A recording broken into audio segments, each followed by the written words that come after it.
Hello, मैं S Singh अपने S Hindi learning classes में आप सभी का हार्दिक स्वागत करता हूं। आज का विषय है पत्र लेखन। विद्यालयी स्तर पर दो प्रकार के पत्रों को पाठ्यक्रम में सम्मिलित किया गया है। पहला अनौपचारिक पत्र, इनफॉर्मल लेटर्स। इसके अंतर्गत सामाजिक, पारिवारिक और व्यक्तिगत पत्र आते हैं। इन्हें प्राय सामाजिक या घरेलू पत्र भी कह सकते हैं। दूसरा है औपचारिक पत्र, फॉर्मल लेटर्स। इसके अंतर्गत आवेदन, प्रार्थना पत्र एवं संपादक के नाम पत्र, कार्यालयी पत्र और शिकायती पत्र आते हैं।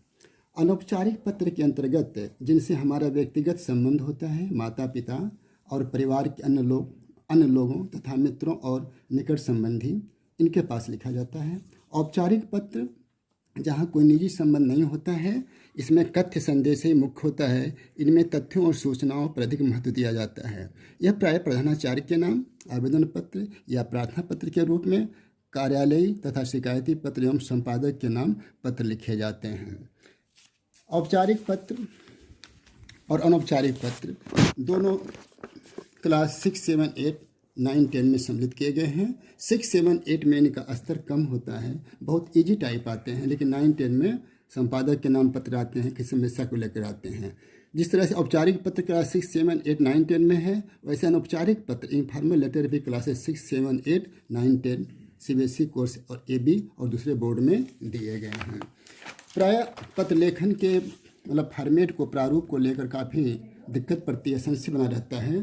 तो मैं आज उस संशय को दूर करने का प्रयास करूंगा। अनौपचारिक पत्र इनफॉर्मल लेटर में सबसे ऊपर फर्स्ट में बाएं तरफ, अपने बाएं तरफ देखिए, इधर दाएं तरफ, नीचे इधर उधर, यानी लेफ्ट राइट, बाएं दाएं कुछ भी नहीं लिखना है। सिर्फ आपको अपने सीधे जहां आपका बायां हाथ होता है, सबसे ऊपर प्रेषक का पूरा पता होता है, गैप देकर दिनांक होता है, संबोधन जिसके पास पत्र लिखते हैं, अभिवादन होता है, विषय वस्तु होती है, और आपका क ख ग, यानी आप जो सेंडर हैं, जो प्रेषक हैं, वो लिखते हैं। अब इसको जो है हम चूँकि आप विद्यार्थी हैं, छात्र हैं, तो अपना पूरा पता नहीं ले सकते हैं, तो आपके लिए जो है ऊपर परीक्षा भवन, केंद्र क ख ग गुवाहाटी, फिर दिनांक, संबोधन, अभिवादन, विषय वस्तु या संदेश होगा, फिर आपका अवश्य होगा। चूँकि विद्यार्थियों के लिए क्लास 9, 10 हो या कोई भी क्लास हो, प्राय अपना नाम और पूरा पता लिखने के लिए मनाही होती है। अब इसलिए उसकी जगह आप चूँकि विद्यार्थी हैं, परीक्षार्थी हैं, एग्जामिनी हैं, तो परीक्षा भवन, केंद्र क ख गुवाहाटी लिखें। इसके बाद आते हैं औपचारिक पत्रों और अनौपचारिक पत्रों। पत्र लेखन में जो अंक योजना है कोर्स A के अंतर्गत क्लास 9, 10 के लिए, क्लास 10 के लिए है, और प्राय हर बोर्ड में होती है और हर कक्षा में, हर क्लासेज में टीचर ऐसे ही करते हैं। तो प्रारूप पर आरंभ और अंत की, और जो आपकी फॉर्मेलिटीज़ हैं, 1 अंक होता है, विषय वस्तु पर 3 अंक होता है, और भाषा की शुद्धता पर 1 अंक होता है। ठीक इसी तरह से कुछ मिलता जुलता कोर्स B क्लास 10 में भी है। 10A में, 10B कोर्स B 10 में आरंभ एवं अंत की औपचारिकताएं 1 अंक है, विषय वस्तु पर 2 अंक है, भाषा पर 1 अंक है, प्रस्तुति पर 1 अंक है। ये CBSE जो है अपने मार्किंग स्कीम के तहत कोर्स A और B दोनों के तहत अंक योजना निर्धारित की है। ये प्रत्येक वर्ष आगे पीछे हो जाता है, प्राय मूल रूप से यही रहता है। इसके बाद हम आते हैं पत्र लेखन। एक विषय है अनौपचारिक पत्र का। पिताजी को पत्र लिखकर वार्षिक परीक्षा की प्रगति का उल्लेख कीजिए। मान लीजिए विषय आ गया, परीक्षा में क्या करेंगे, सबसे ऊपर परीक्षा भवन, केंद्र क ख गुवाहाटी या नगर अवश्य लिखेंगे। उसके बाद गैप देंगे, दिनांक लिखेंगे, पूज्य पिताजी लिखेंगे, सादर प्रणाम लिखेंगे। अब यहाँ पर माता जी होंगी तो पूज्या माता जी लिखेंगे या पूजनीया माता जी लिखेंगे। मैं इस पेज पर, पेज नंबर 8 पर मैंने ये दे दिया है कि पिताजी को क्या लिखेंगे, छोटे को क्या लिखेंगे, बड़े को क्या लिखेंगे, मित्र को क्या लिखेंगे, अपने से छोटे जपरी को क्या लिखेंगे, पति पत्नी क्या लिखेंगे, क्या अभिवादन होगा। यहाँ पर पूजनीय है तो माता जी पूजनीय हो जाएंगी। इस पेज को जो है अच्छी तरह से आप ये कर लेंगे। इसके बाद पिताजी के बाद यहाँ पर चूँकि आपकी विषय वस्तु होगी। और अब हम आते हैं एक एग्जाम्पल के साथ, जैसे कि अपने मित्र को वाद विवाद प्रतियोगिता में प्रथम आने पर बधाई पत्र लिखे। परीक्षा भवन, केंद्र क ख ग, दिनांक, प्रिय मित्र राकेश या क ख ग लिखे, सप्रेम नमस्ते। ये आपकी विषय वस्तु दी गई है। विषय वस्तु आप पढ़ लेंगे अच्छी तरह से। इसके नीचे तुम्हारा प्रिय मित्र सर्वेश या अवश्य लिख सकते हैं। इस तरह से आपका अनौपचारिक पत्र समाप्त होता है। अब हम आते हैं औपचारिक पत्र के प्रारूप पर। औपचारिक पत्र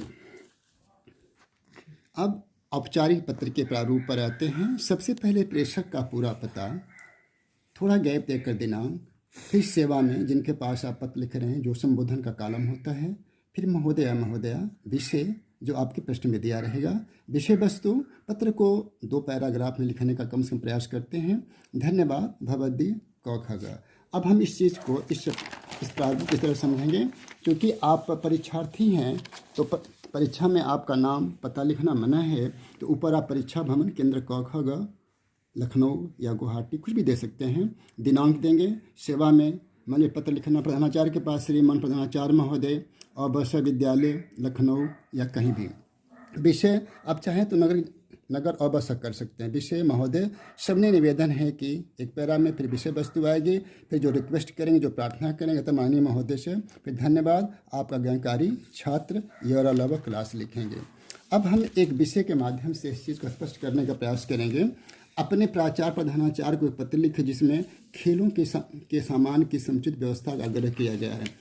आप लिखेंगे परीक्षा भवन केंद्र क ख ग गुवाहाटी या नगर अवश्य, दिनांक, सेवा में श्रीमान प्रधानाचार्य महोदय और लौका विद्यालय गुवाहाटी नगर अवश्य, विषय महोदय, विषय वस्तु रहेगी, विषय वस्तु के बाद रहेगा आपका धन्यवाद और आपके ज्ञानकारी छात्रगण लिखेंगे।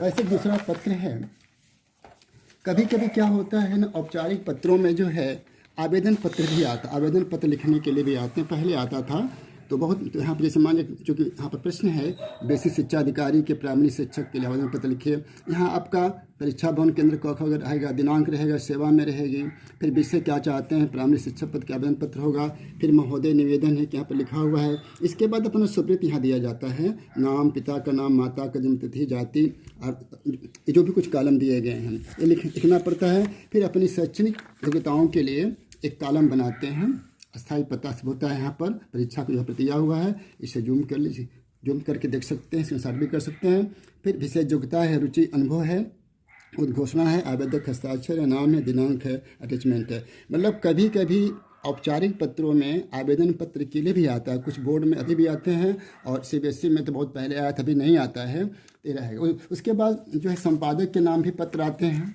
संपादक के नाम भी पत्र आते हैं। और जैसे कि एक विषय है यहाँ पर, जल संरक्षण की आवश्यकता पर प्रकाश डालती है, गुवाहाटी से प्रकाशित होने वाले दैनिक प्रभात के संपादक के नाम पत्र लिखिए।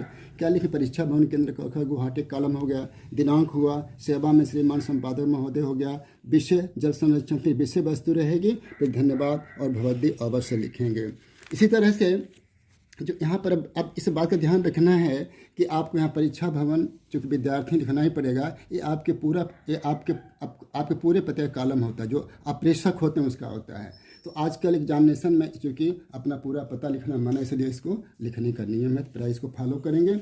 एक बात आप और बतानी है, औपचारिक पत्रों में अपना पूरा पता लिखते हैं, परीक्षा भवन केंद्र क ख ग नगर, दिनांक जिसके पास पत्र लिखते हैं श्रीमान संपादक महोदय इत्यादि, विषय महोदय, विषय वस्तु और धन्यवाद और भवद्दी अवश्य। कभी कभी छात्रगण क्या करते हैं, ऐसा लिखते हैं, यहाँ पर अपना पूरा पता नहीं लिखते हैं, ठीक है। तो इसमें यहाँ पर पूरा पता नहीं लिखने से पत्र का प्रारूप गलत नहीं होगा। पहले विद्यालय स्तर पर ऐसा ही लिखा जाता था, लेकिन 2008 से पत्र का प्रारूप चेंज हो चुका है, और चेंज तो पहले से था लेकिन 2008 से विद्यालयों में भी ऐसा लिखा जाना लगा है। तो यदि आप चाहें तो यहाँ पर जहाँ पर बॉक्स बनाए हों, अपना पूरा पता, जैसे यहाँ पर अपना पूरा पता लिखा गया है, फिर दिनांक है, यहाँ पर लिखें। यदि नहीं लिखते हैं तो आपका प्रारूप गलत नहीं होगा, सीधे सेवा में श्रीमान संपादक महोदय लिखें, फर्स्ट कॉलम होगा, फिर विषय महोदय महोदया लिखें, विषय वस्तु धन्यवाद लिखें, भवद्दी लिखें। जब यहाँ पर अपना पूरा पता नहीं लिखेंगे तो जो दिनांक यहाँ पर आ रहा है वो दिनांक नीचे हो जाएगा। तो आप ऐसे लिखते हैं, सेवा में श्रीमान संपादक महोदय, श्रीमान प्रधानाचार्य महोदय, विषय महोदय महोदय, विषय वस्तु या धन्यवाद, तो दिनांक दीजिए, तो भी आपका प्रारूप से गलत नहीं है। लेकिन बेहतर है कि आप ऊपर अपना पूरा पता दें, परीक्षा भवन केंद्र का होगा, दिनांक, फिर सेवा में, फिर विषय वस्तु, फिर धन्यवाद, फिर विषय वस्तु, धन्यवाद, फिर भवद्दी। इस तरह से पत्र लेखन पूरा हुआ। धन्यवाद। यदि आपको अच्छा लगा हो तो वीडियो को शेयर कीजिए, कमेंट कीजिए, लाइक कीजिए। बहुत बहुत धन्यवाद।